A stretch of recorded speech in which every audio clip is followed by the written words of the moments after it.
Good afternoon, everybody. I wanted to go ahead and make this quick tutorial to show you the benefits of a Nearpod school account. I'm going to go ahead and go to nearpod.com and just click sign in. And if your school district is a Google for EDU or G Suite district, you can just go ahead and log in with your Google account. So I'm going to go ahead and click login with Google. And I'm going to choose my district account. And as it logs me in, it brings me to my main screen. So on your main screen, you have a variety of options. Number one, you have your library. This is where all of your lessons and sessions and things that people have shared with you and things that you have taken from the library, that's where, or the Explore area, that's where everything's going to be found. The Explore tab is where you're going to go to find pre-made lessons in the Nearpod store. But this is also where you're going to go to your school library. And I'll show you that in a minute. This Join tab is where your students would come to Nearpod and just click Join. Create is if you want to create a Nearpod of your own. And then reports is where you're going to get all the analytics from all of your reports and all the questions and answers and drawings that your students would be doing throughout their Nearpod experience. I'm going to go ahead and click on the Explore tab to share some things with you. Now, in this Explore tab, you're going to have a variety of lessons for all subject areas and all grade levels. And you can search for them using the filter. So I'm going to go ahead and click on I want social studies. I want lessons with virtual reality, and I want them for 8th grade.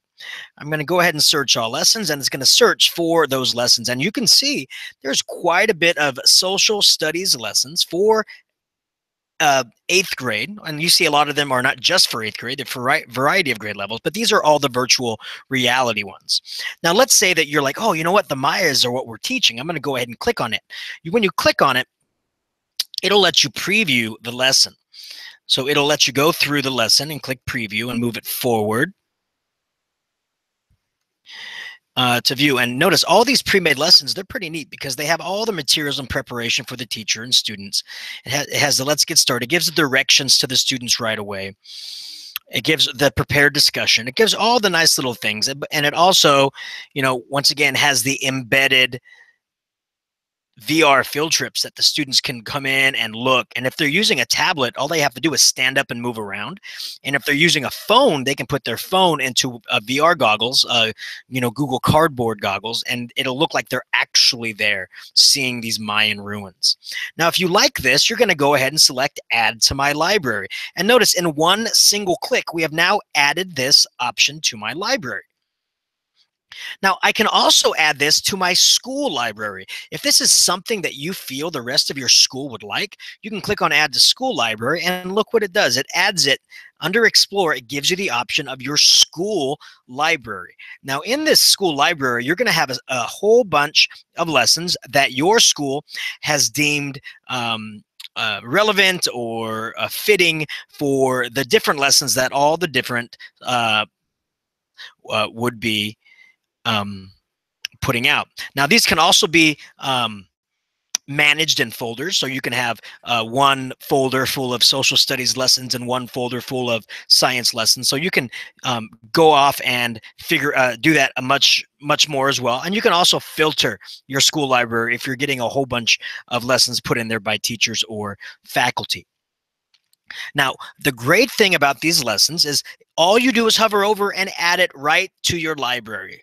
So as a staff and as administration, you're cultivating lessons that you find relevant and engaging and motivating for your students and sharing them out with the rest of the staff. And all the staff has to do is go to the school library and click Add to My Library. Now, what does that mean when we add them to our library? Well, when we go to our library, let's remember that Mayan session that we just did. It's going to add it right here to your personal library.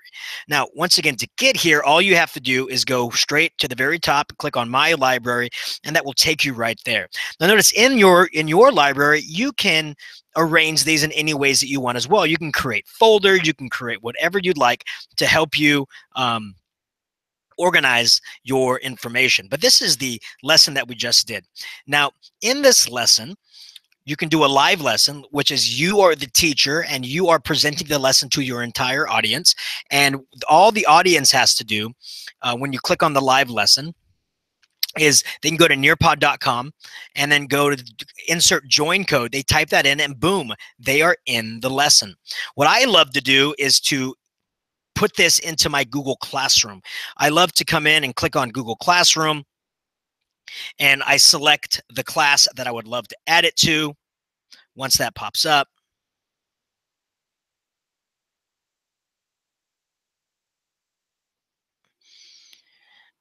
I choose the action of an assignment or an announcement. You know, I always do these as an assignment just so when we're done, the kids can click completed. And then I go ahead and click go. It allows me to title it Mayan VR. The due date in Google Classroom it fits in two ways. I like to think of the due date as the date that I issue it out because it attaches to my Google Calendar. But you don't even have to do a due date if you don't want to. And then you click assign. And now all the students have to do is go into their Google Classroom, click the link. It automatically takes them to Nearpod. It automatically logs them in. They don't have to type in any code. And all they have to do is when they join, type in their first name, last initial, and boom, they are in. You can even post a link on your website or on any LMS that you have. And when you're ready, all you do is go through the presentation. And when you move a slide, everybody's devices moves. And when you go to the next slide, everybody's devices moves.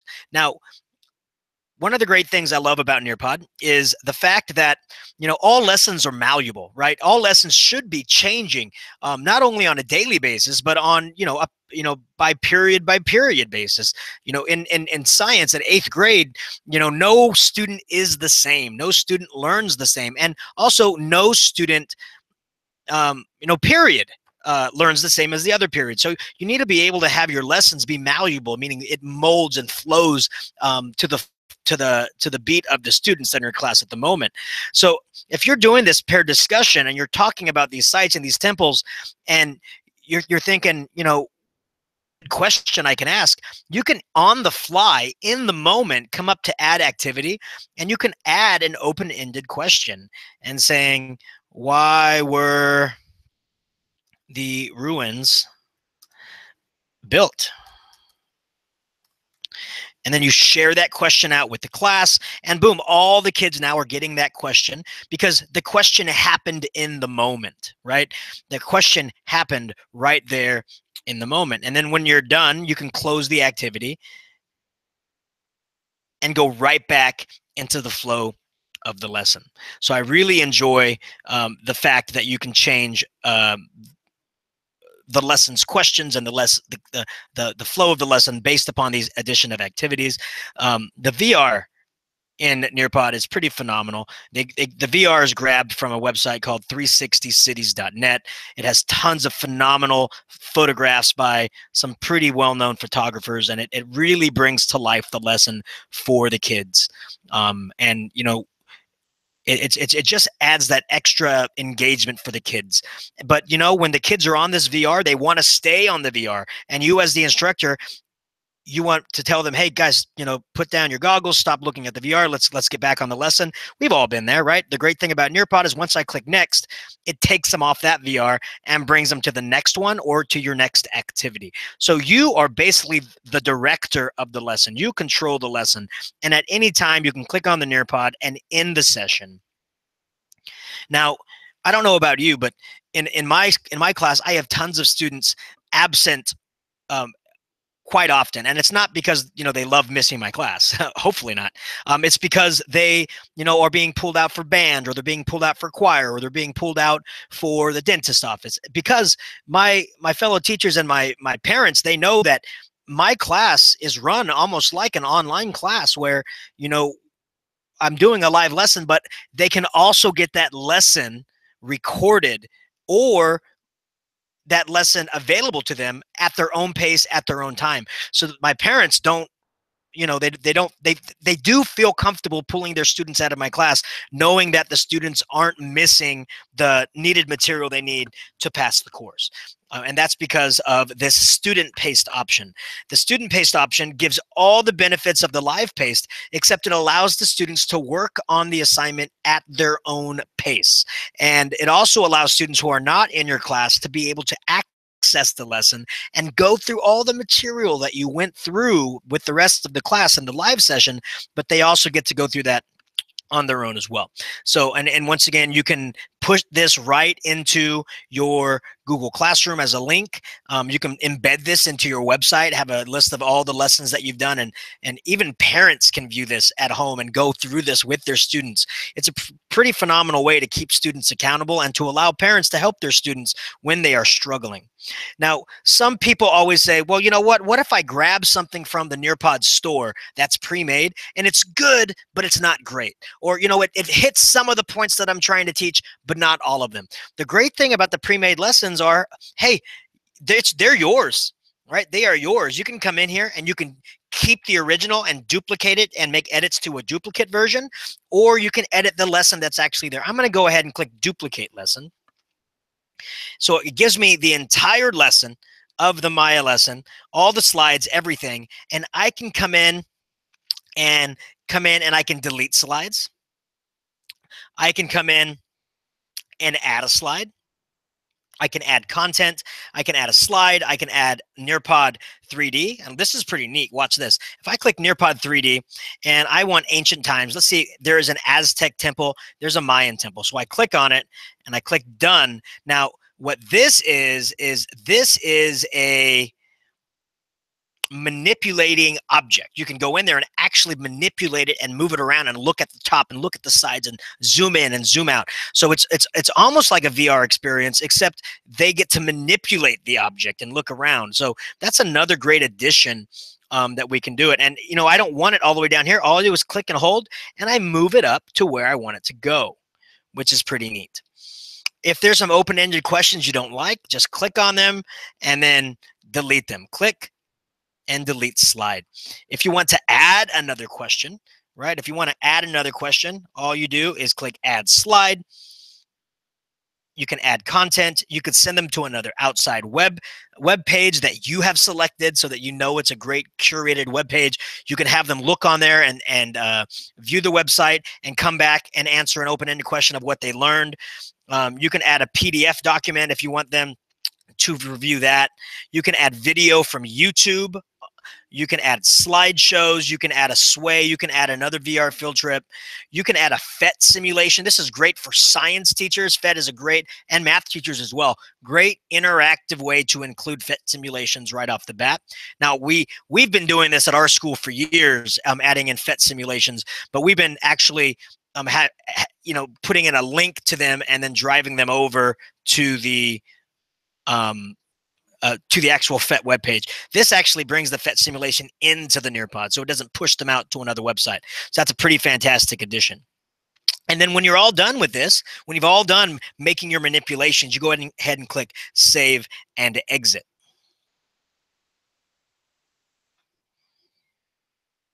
And boom goes the dynamite. You have your very own edited version tiered towards your kids' Maya lesson. Now, what if you want to create one not necessarily from scratch, right? But you want to turn one of your pre-existing PowerPoints or Google Slides into a Nearpod. You want to make an interaction to your already pre-made lessons. Well, I'm working off my Chromebook, so I don't have any PowerPoints to show you. But all you would do is drag from your desktop or from a folder on your computer. You drag a file, drop it, let it go, and it instantly populates your slides. Now, once you move them over, the slides become static. You can't go in there and manipulate the text anymore. You can't go in there and manipulate anything else. And one of my colleagues here on campus put it in terms of this. He goes, think of your PowerPoint or your Google Slides as like the batter of your cake. You can add more sugar. You can add more this. You can add more chocolate. But once you put it in the oven and it bakes, you have your cake. You can't go back and add this. You can't go back and add that. Your cake is done. He goes, the only thing you can do is add toppings to your cake, right? You can only add frosting or sprinkles or this or that. Well, that's the kind of the way it is with Nearpod.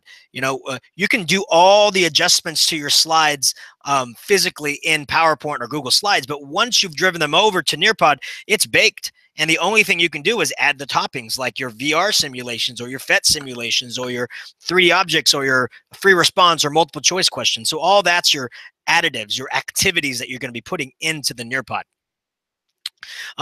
So in this case, I'm going to show you how I'm going to actually bring over a Google slide deck that I've already created. So I'll go ahead and jump into my Google Drive. And what I've done is I've downloaded an extension into Chrome called Nearpod Eyes. And what it'll do, it'll Nearpod Eyes any lesson, any PowerPoint lesson, or any Google slide lesson that you already have in your Google Drive, and it'll Nearpod Eyes it, turn it into a Nearpod. So let me go ahead and jump in to one of my folders and grab a lesson that I've already created in PowerPoint, or sorry, Google Slides. So I'll click on Presentations, click Search. And here we go. We have a whole bunch of simulations already brought in. Well, PowerPoint's already brought in.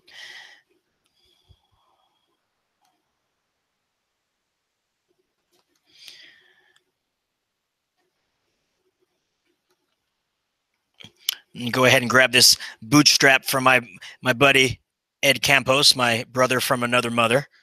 And I'm going to go ahead and just double click on it. And it brings up this Google slide presentation of Google Slides. And once it's loaded, all I have to do is come up here to Nearpod Eyes and click on it.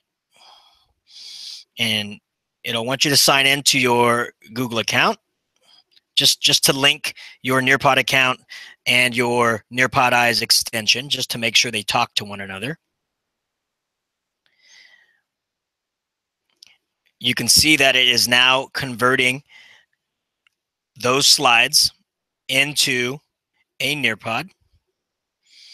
And depending on how long or how big the slides are, it could take anywhere between 15 seconds and a minute to drag everything over. But, it does give you this nice little progress bar down here on the bottom.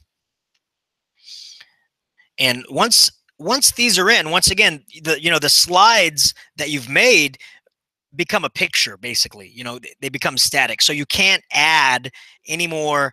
You can't delete any of the text. You can't, I'll show you how you can add some text underneath, but you can't really manipulate those slides anymore because they've already been baked. They've already been put into the Nearpod. And basically the only thing that you can do from that point is add a new slide built in Nearpod, or bring in extra activities in to Nearpod.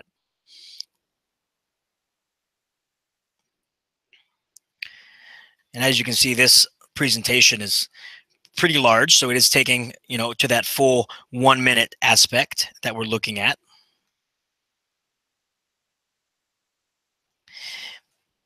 And you'll notice you don't have to have already clicked on Create Lesson. You can just go right into your presentation. You can go right into it and click on the Nearpod Eyes, and it'll automatically create the new lesson for you.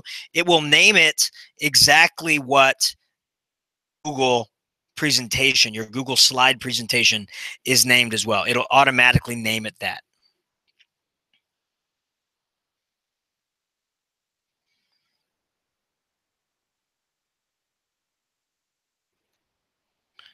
If you wanted to create one from scratch while this one is going over, all you do is click on Add Slide, and you click Add Content first. You'd add a slide by clicking on the slide creator. Now, this by no means is a slide creator as in Google Slide or PowerPoint. You're going to have quite a difference, but you do have the ability to change the layout. coming down here on the bottom and having 2 columns, having 1 column with a title, or just having an open element right here in the middle. I'm going to go ahead and do the 2 sides. And on this side, you can just title this Maya, right? If we're doing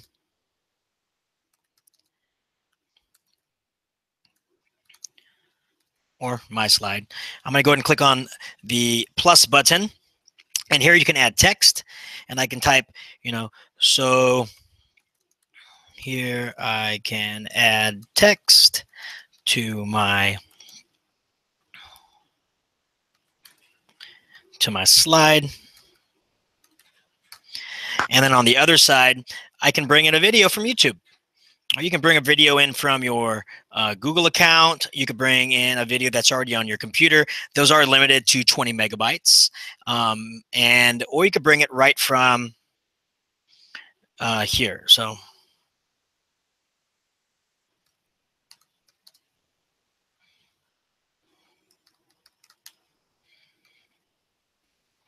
it'll go ahead and it'll bring in YouTube's right off to the side. And so you can have that multiple characteristic. You can bring in images or GIFs.